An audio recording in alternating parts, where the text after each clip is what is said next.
Civil వ్యవహారాలకు సంబంధించి కోర్టులో తేల్చుకోమని చెప్పాలి పోలీసులు. మొన్న ఈ మధ్యన కోర్టు ఆగ్రహం వ్యక్తం చేసింది కూడా చూసాం. అసలు సివిల్ వ్యవహారాలు మీరు ఎలా చూస్తారు అని చెప్పేసి పోలీసులను అడిగితే అదేదో విశాఖపట్నానికి సంబంధించి ఆ సివిల్ ఇష్యూస్ని కోర్టుకు పిలిపించి మరి మందలించినటువంటి పరిస్థితి చూసాం. కానీ రాజకీయ ప్రతీకారాల కోసం సివిల్ ఇష్యూస్లో కూడా ఇన్వాల్వ్ అవ్వడం నడుస్తోంది. కాకపోతే ఇక్కడ సివిల్ ఇష్యూస్లో రాజకీయ నాయకుడు చేరినప్పుడు న్యాయం జరగాలంటే పోలీసు పాత్రే అవసరం అన్నటువంటిది మరొక వైపున ప్రభుత్వం వైపు నుంచి చేస్తున్నటువంటి అనధికారిక వాదన, కోర్టులో కాకుండా బయట చెప్పేటటువంటి వాదన.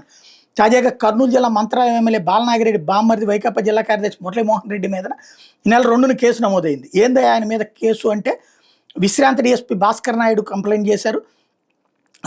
ఈయన అక్కడ ఒక స్థలాన్ని తినేశాడు అన్నటువంటి కందకూరులోని సర్వే నెంబర్ 312లో 2 ఎకరాల భూమిని తన పేరిట మార్చుకున్నారన్నటువంటిది. ఇది సివిల్ కేసుగా కాకుండా ఫోర్జరీ కేసు కిందకి కన్వర్ట్ చేసి ప్రస్తుతం అతని కోసం గాలిస్తున్నా అతను పరారీలో ఉన్నాడు.